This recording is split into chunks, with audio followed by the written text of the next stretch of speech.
Et donc on est à peu près, maintenant les années commencent à se rapprocher, on est à peu près en 2016, je commence à penser à Amour pragmatique, je crois assez tôt, mais dans une systématisation de l'enquête sur le terrain, de la construction, on pourrait dire, de l'objet. Je crois que c'est en 2016 que tout doucement, je me dis, je crois que je pourrais tout doucement esquisser une monographie là-dessus. Alors, évidemment, il y a un problème majeur qui se construit, c'est-à-dire que je rencontre la famille de Roberto très vite, c'est-à-dire que dès 2004, en fait. Donc ça fait déjà 12 ans que je les côtoie. Je les ai rencontrés aux États-Unis déjà, la partie de la famille que je ne connaissais pas aux États-Unis, etc. Euh, et à gauche et à droite. Et donc c'est délicat, en fait. Et progressivement, je vais construire une bonne partie de l'ouvrage à partir d'eux, en fait. Mais il faut que je raconte quelque chose peut-être avant, en fait. Sinon, ça ne va pas être clair concernant ce travail. C'est-à-dire que j'ai beaucoup hésité sur la manière de travailler cet ouvrage. Donc je voulais quelque chose de plus littéraire de ce que j'avais fait précédemment. J'ai acquis beaucoup, enfin, plus de métiers, bien entendu, plusieurs livres derrière moi. Je suis plus à l'aise avec une capacité d'énoncer les choses. Et j'hésite assez fort sur la manière de fonctionner. Après avoir euh, construit en fait une première esquisse d'une table des matières, je me lance corps et âme dans une première version de l'ouvrage, beaucoup trop éloignée, beaucoup trop désaffectisée en fait de la vie capverdienne. Et donc cette première année d'écriture, je vais la liquider en fait. C'est-à-dire que je la relis l'été et je redémarre, parce que quand l'année repart, j'ai un peu moins de temps, parce que je suis prof temps plein à Louvain, à l'époque avec un laboratoire à animer d'une bonne cinquantaine de personnes, c'était vraiment du boulot, plus d'autres implications. Et donc je relis ça après une année et je trouve que ça vaut rien grand-chose, ça vit pas, ça raconte pas la vie capverdienne et le sentiment, là, cette sensibilité capverdienne totalement en fleur de peau en fait, cette capacité qu'ils ont à danser, à écrire de la poésie, à jouer avec leur corps, la séduction, il n'y a rien de tout ça qui vit dans mon texte. Et donc je reprends alors l'été suivant un autre texte et je repars tout à fait différemment. Je relis mes cahiers de terrain, mais je repars alors par l'histoire de cette famille en fait, qui va progressivement migrer aux États-Unis. Et c'est à partir de cette histoire-là que reprend l'ouvrage démarre par quasiment 180 pages en fait, d'une narration, non pas à partir d'un informateur privilégié, mais par dire, je dirais dans la famille, je rencontre beaucoup de gens, mais 10, 15 qui sont des narrateurs plutôt importants. Et je les prends comme alibi pour raconter l'histoire. Et c'est eux qui me racontent. Et ça démarre en fait auprès du drapeau à Boston, du drapeau américain, devant le mémorial du président Kennedy, en fait, où le fondateur, le pionnier en fait de la famille aux États-Unis, qui maintenant doit avoir une petite septantaine d'années, est tout à fait heureux que j'ai fait le déplacement du Cap-Vert vers les États-Unis parce qu'il sait en fait que je travaille, on lui a raconté, etc. Et il m'assied sur un banc et il me raconte l'histoire de quand il a 20 ans et quand il est parti. Et je reprends cette histoire-là telle que moi je l'ai ressentie. Et donc je commence alors à raconter l'histoire avec une toute autre manière, en fait, une toute autre, en racontant la complexité et la souffrance que ça mène, en fait, chez les uns et les autres. C'est-à-dire que je le savais, euh, que pour réussir cette histoire de la migration, c'est toute une famille qui va être mobilisée, en fait. C'est-à-dire qu'on ne peut pas migrer au Cap-Vert isolément, en fait.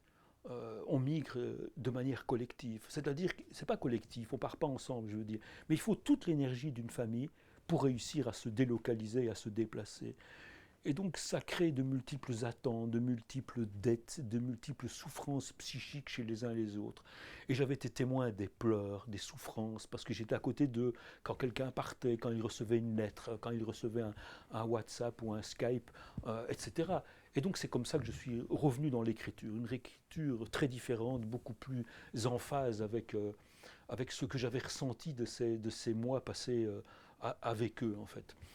Et ce qui va me titiller au fur et à mesure que je commence à esquisser, c'est qu'une hypothèse va poindre au fur et à mesure de l'écriture. Donc c'est bien que je démarre l'écriture sans hypothèse lourde, c'est ça que je voulais dire. C'est que progressivement m'apparaît en fait que la famille capverdienne est très diverse d'une île à l'autre. Et ça me trouble. Je n'ai pas un système de parenté stabilisé, mais j'ai pu le voir dans un milieu insulaire. Et le milieu insulaire, chaque île est quasiment spécialisée dans une migration vers un pays particulier, en raison de l'histoire. Cette île-là va plus aux États-Unis, eux vont plus en France, eux au Luxembourg, eux en Italie. Et donc je remarque qu'il y a des types de familles capverdiennes vraiment très très différentes. Et j'aimais l'hypothèse, et si c'était les législations des pays d'accueil et ou les structures de travail des pays d'accueil qui, à distance, à 4-5 000 km, structuraient la famille capverdienne dans le pays de départ, en fait. Et j'ai ça comme idée, et je commence à suivre en fait cette hypothèse pour expliquer la variabilité de la famille capverdienne. Et ce qui va commencer à me troubler, c'est de tenter de rendre compte en fait que progressivement, au fur et à mesure de la confrontation à l'obligation de voyager, les Capverdiens vont inventer un type de famille qui va leur permettre en fait de passer les frontières.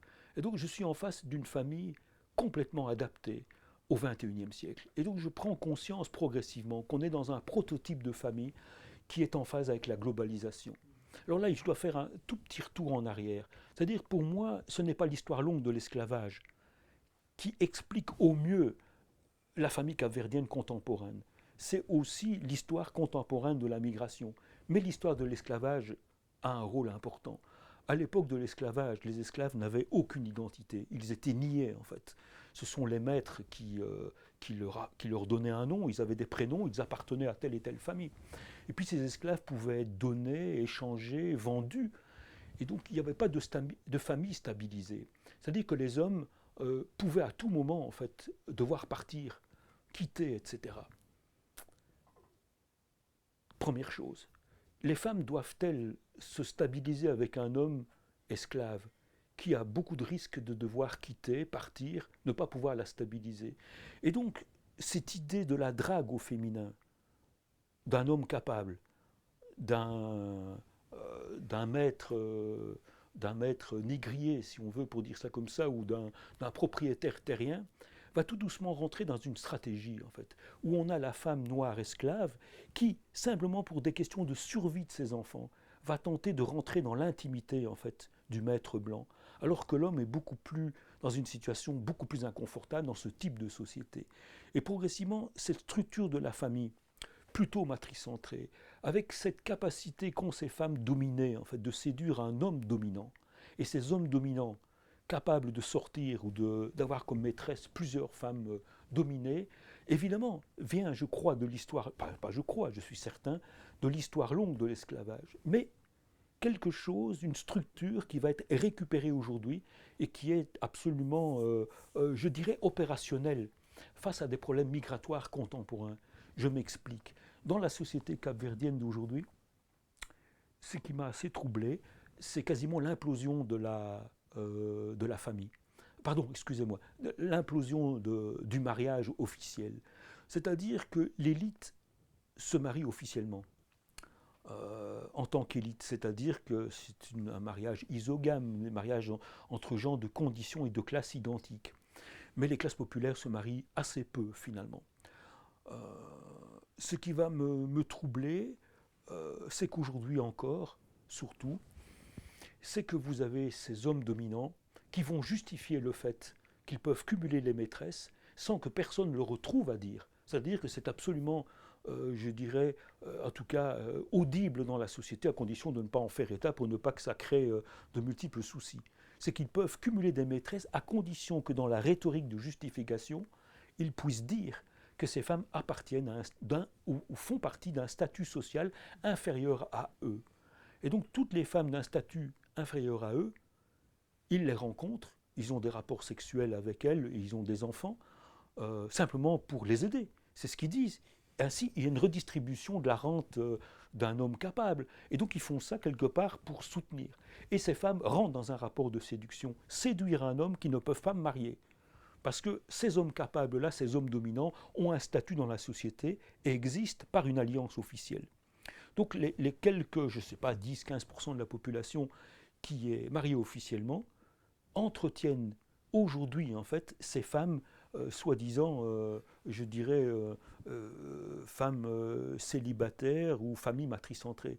Ces familles matricentrées ne sont pas uniquement des familles centrées sur un milieu populaire. Elles existent parce qu'elles ont des rapports multiples et complexes avec des élites. Et ça s'entrecroît, donc c'est toute la société qui est, on pourrait dire, structurée à travers ce mécanisme-là. Et ce mécanisme-là de séduction, en fait, par ces femmes, entre guillemets, venant d'un milieu populaire, avec lesquelles elles vont avoir des enfants assez rapidement avec ces hommes, leur permettent de rentrer en dialogue avec ces hommes, en relation avec ces hommes, sans avoir de rapport d'alliance, sans être mariées avec eux. C'est ça qui est fabuleux. Elles vont court-circuiter par cette stratégie, par la stratégie de la grossesse, elles vont faire des enfants, et donc vont court-circuiter l'impossibilité de vivre en couple avec eux en lui faisant un enfant. Donc dans ce type de société, c'est la grossesse, c'est l'enfant qui crée un lien de parenté sans rentrer dans le mariage et l'alliance. On est là dans une société extrêmement différente. Donc c'est par la grossesse, par la filiation qu'un enfant induit, qu'elles peuvent espérer une sorte de sécurité, d'accès à la rente de l'homme, rente financière, si l'homme reconnaît l'enfant et accorde une certaine sécurité à l'enfant. Donc la plupart de ces femmes sont ce qu'ils appellent Maï des filles, la mère de l'enfant, ou Paï des filles, le père de mon fils, mais en aucun cas mon mari et ma femme. C'est des termes qui n'existent pas. Et donc c'est tout à fait passionnant, on rentre dans d'autres manières. Ce mécanisme-là est un mécanisme d'une plasticité inouïe. Je ne peux pas raconter ça en 2 minutes comme ça. Plasticité inouïe qui permet de passer les frontières. C'est-à-dire avec ce mécanisme où l'alliance a implosé, il y a une sorte de splitsage, de séparation entre la sexualité et le couple. C'est-à-dire un couple est de la stratégie de positionnement dans la société au niveau stratification sociale et ou du positionnement dans la migration. Et la sexualité, le désir, la passion amoureuse qui est omniprésente au Cap-Vert, c'est autre chose. On ne t'a pas demandé d'être marié, de vivre officiellement en couple pour ces choses-là. Ça, c'est une histoire sans doute de chrétienté et autres. Ce n'est pas leur affaire, alors que c'est un pays totalement catholique. Hein. Ça, il faut. Je suis en train de réfléchir à ça, mais ça, c'est encore une autre histoire. Et en fait, cette société va recourir à toutes les composantes de la parenté, alliance, séparation, filiation, adoption, séduction, grossesse, et j'en passe, vont pousser au maximum, en fait, la possibilité des ressources disponibles au sein d'une famille, au sein de la parenté, au sein d'un système de parenté, pour passer les frontières.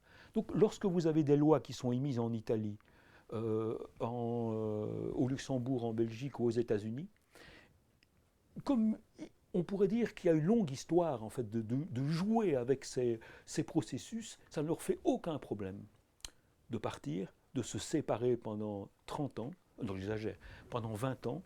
Je raconte une histoire, un homme a une femme et puis a une ou deux maîtresses, par exemple, ou en tout cas a une épouse, il a des enfants avec, il part comme clandestin aux États-Unis, il va rester clandestin longtemps, il envoie des mandats ou pas à sa femme et ses enfants restés au Cap-Vert. Pour réussir à se légaliser, il peut se divorcer sans aucun problème, ou avec problème, se divorcer avec sa compagne capverdienne s'il était marié, épouser une Américaine ou épouser une Suédoise, et lorsqu'il obtient ce qu'il désire, redivorcer, se remarier, aller rechercher la femme qu'il avait connue 25 ans auparavant, remettre cette femme-là et revivre avec dans un appartement, parce qu'il en a une responsabilité moral, psychique, raconté dans la poésie capverdienne, mais il est aussi endetté, il a une responsabilité vis-à-vis de cette femme avec laquelle il s'est divorcé, mettons une américaine ou une suédoise, j'ai ça dans ma tête parce que j'ai ces cas-là, et donc il ne va pas la lâcher non plus. Et donc ce n'est pas de la polygamie, pas du tout, c'est qu'il se sent responsable d'une complexité en fait, dans laquelle la société contemporaine l'a mis. Et vous avez des incroyables imbroglios en fait, de familles immensément difficiles à comprendre, mais qui reposent sur du sensible, sur de la complexité pour arriver à ses fins en fait. C'est ça que j'ai voulu raconter dans ce livre-là, et j'ai voulu revenir bien entendu à la marche sur de multiples problèmes théoriques que me permet à rebours de penser la société capverdienne, une société qui fonctionne, on pourrait dire une société à visite, donc des hommes dominants qui visitent des maîtresses, d'une part, comme l'ENA en fait en Chine, et une société à alliance. Comment tu fais société avec les deux en fait? Donc je suis revenu avec ça et avec cette parenté alternative qui, lorsque tu ne peux pas être l'épouse d'eux ou l'époux d'eux, parce que c'est bloqué, parce qu'il n'y a pas de possibilité, alors tu peux rentrer dans la parenté par la filiation. C'est une autre manière de penser les choses. Hein. Et donc si la filiation n'était pas quand même une importance centrale. Oui, je pense, les Capverdiens nous pensent, permettent de penser la filiation. Au Cap-Vert, la famille par alliance ne compte pas. Elle est stratégique, cette famille-là. Ce qui compte, c'est la filiation. Et ça, c'est une découverte pour moi majeure, en fait, que m'ont donné la société capverdienne. Alors, je pense que là, avec ce terrain capverdien, pour moi, ça a été la première fois que j'avais à pratiquer un terrain multisitué. Ça, je dois quand même bien comment on appelle ça, en faire état. C'est absolument passionnant. Mais le multisitué, c'est dans une cohérence absolue avec une famille, avec une culture. Et donc, c'était multisitué. Certes, je débarquais à Boston. J'étais pas à Harvard, à Boston, j'étais dans le milieu populaire capverdien. Mais c'est 260 000 Capverdiens qui sont là-bas. Donc ce n'est pas des quartiers de 200 personnes, hein. C'est immense en fait. Et donc le flux démarre avec la chasse à la baleine en fait, au XVIIIe siècle. Et donc il faut s'imaginer que ces familles, par les stratégies que je viens de raconter, s'adaptent à l'évolution législative américaine qui va se transformer pendant quasiment 2 siècles. Et par ces processus-là, ils arrivent à se transmettre de génération en génération en mixant tout ce qu'il y a comme ressources, le légal, l'illégal, enfin tout ce que vous voulez, mais ils sont plutôt dans la légalité, mais avec des avocats qui les aident, la possibilité de se transmettre génération après génération ce droit de migrer. Donc les grandes familles capverdiennes aux États-Unis sont totalement américanisées. Beaucoup ne parlent plus du tout capverdien. Le créole capverdien, le portugais, sont tout à fait américanisés, mais gardent en fait en mémoire cette histoire de la chasse à la baleine. C'est les Américains du Massachusetts qui venaient faire relâche dans les petits ports capverdiens, et les premiers marins capverdiens, matelots, sont montés à bord, sont arrivés aux États-Unis, se sont installés là-bas, et ont démarré du commerce avec les îles, et ont commencé ce flux, en fait, qui est une histoire très longue. Et d'où une sorte de droit, en fait, avec entre eux et les États-Unis et le Cap-Vert. Il y a un quota, on pourrait dire, de migration capverdienne. Avec, aux États-Unis, ce que je me suis rendu compte en étudiant la législation avec des spécialistes, des juristes américains, qui m'expliquent en fait qu'on a là une migration qui est extrêmement, qu'on pourrait dire, je parle de la migration légale, hein, c'est 1 million par an à peu près de titres de green card par an. Donc la migration légale aux États-Unis, c'est incroyable, hein, c'est 1 million. Et ce million-là n'a pas été mis en question par le président Trump maintenant. Hein. Et donc ce qui est mis en question, c'est la migration illégale, les 11 millions d'illégaux. Mais cette migration, qui est une migration légale, sert à entretenir dans les zones industrielles américaines une possibilité d'accéder à une main-d'œuvre, évidemment d'un prix meilleur marché. Parce que quand vous arrivez aux États-Unis avec la green card, tu peux réussir à être légalisé et à obtenir enfin, t'es légalisé, hein, mais tu peux obtenir le titre, la passeport américain en 5-6 ans. Enfin, c'est toute une technique complexe. Ça repose sur des algorithmes, en fait, cette migration d'un million de personnes, algorithmes mathématiques qui reposent sur le regroupement familial. Et c'est dans ce regroupement familial que les Capverdiens ont totalement pigé comment ça tourne. Et donc, ce qui est fantastique, lorsque je découvre en fait ces familles et puis d'autres plus pauvres, c'est que dans ces zones où on migre aux États-Unis et au Cap-Vert, tu pèses en fait, tu pèses dans les relations de séduction le poids des années qui te restent à migrer aux États-Unis. Si je résume comme ça. Donc tu existes. Ta beauté est quoi en fait? Ta beauté est il me reste 10 ans. Dans 10 années, dans le calcul du regroupement familial, peut-être je sais aux États-Unis. Et donc ça ne vaut pas la peine que je te drague dans la soirée aujourd'hui. Par contre, s'il te reste 2 années, alors là, il vaut mieux y aller. Et je me rappelle, l'un ou l'autre, lorsqu'ils reçoivent son papier pour le regroupement familial, alors qu'il n'avait jamais été aussi sollicité, se retrouve avec plein de, soit d'hommes d'un côté ou de femmes, si c'est une femme qui a reçu son papier, pour partir aux États-Unis. Et donc je commence à découvrir que ce jeu est immensément complexe et qu'on a une idée exacte de qui peut quoi et qui fait quoi. Et donc parfois un mariage aux États-Unis très lointain comme ça a des répercussions au fin fond d'un village en disant ah mais comme il est marié avec une telle maintenant, donc cette femme-là elle a eu un enfant là-bas, cet enfant pour un jour est appelé avec par sa mère aux États-Unis lorsqu'il aura 18 ans. Et donc moi qui suis apparenté comme ça, à peu près dans 15 ans je suis aux États-Unis. Et donc cool, je pars aux États-Unis. Et c'était incroyable, en fait. Moi, j'ai vu des vieux, en fait, me raconter toute une histoire longue où ils me racontent en disant, mais tu sais, moi, ma pension, je suis aux États-Unis. Mais je dis, mais qu'est-ce que tu fous? Tu n'as jamais quitté le Cap-Vert, tu parles pas, mais t'inquiète pas. Et alors, ils m'expliquent tout ce calcul. Tout ce calcul, et je dis, ah oui, c'est vrai, peut-être que tu as des chances de partir. Et qu'est-ce que tu vas faire là-bas? C'est un rêve. Hein. Arrivé aux États-Unis, les diplômes. Donc, mon ami Roberto Carlo, qui va partir finalement dans une histoire longue, hein, complexe, où finalement il va me donner l'autorisation de l'écrire, en fait, cette histoire. Je vais chez lui à Boston et il m'explique, écris notre histoire, ça vaut la peine, quoi. Il faut que ça discute, en fait, cette histoire-là. Part là-bas et il devient ouvrier au départ à 6-7 $ l'heure, en fait, alors qu'il est diplômé sociologue avec un certain bagage en sociologie. Donc il redémarre à zéro. Sa femme qui était dans le monde de, comment on l'appelle, elle est greffière en fait, redémarre à zéro.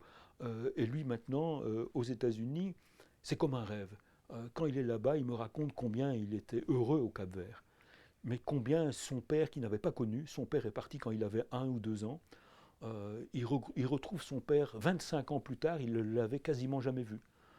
Et donc, quand sa mère part, il retrouve ses frères qu'il connaissait à peine, et la famille est réunie 15-20 ans, il faut s'imaginer ça, 15-20 ans après. Et donc, j'étais présent dans la famille au moment où il reçoit la lettre. Alors qu'il m'avait juré qu'il ne partirait jamais, que lui non, j'ai vu dans son regard, à la seconde même, que la décision était prise, et qu'il allait quitter. Et il va quitter son pays, et il va quitter sa compagne, Aveline, avec qui il avait un enfant. Ils vont se séparer pendant quelques années. Le temps que, évidemment, il ne veut pas se séparer d'elle, mais c'est toute une stratégie pour partir, de se légaliser sur place, et après, peut-être la faire venir aux États-Unis, en fait. C'est toute cette histoire immensément complexe qui est la trame, en fait, de ce livre Amour pragmatique, qui pour moi a été aussi un grand plaisir d'écriture. Ce livre-là, et un immense plaisir de dialoguer avec mes étudiants capverdiens là, enfin des étudiants capverdiens auprès de qui je peux énoncer. Et donc j'ai, par rapport à d'autres endroits du monde, là au Cap-Vert, on a affaire à une jeunesse qui est très instruite. Le niveau du secondaire est quasiment égal à l'Occident européen. Et donc ces gens peuvent lire, aller sur Internet, lisent en plusieurs langues, en anglais, portugais, français. Et donc on est pris à partie, on est pris dans le débat. Et là, la restitution au Cap-Vert est infiniment plus simple à mettre en œuvre que ma restitution dans le village de Koulkinka, qui était moi qui devais dire ce que j'avais. Donc ils possèdent tous mes bouquins dans le village à Koulkinka. C'est pas ça, mais ils peuvent pas lire ni comprendre vraiment ce que j'ai voulu faire. C'est moi qui dois raconter l'histoire. Ici, pas du tout. Ils m'interrogent sur le contenu que je dis sur leur société. Et là, on change de niveau. Hein. On change de niveau au niveau du débat. Et c'est très chouette parce qu'on est dans des rapports immensément plus égalitaires. Qui peut prendre la parole sur une société? Ça interroge profondément l'anthropologue.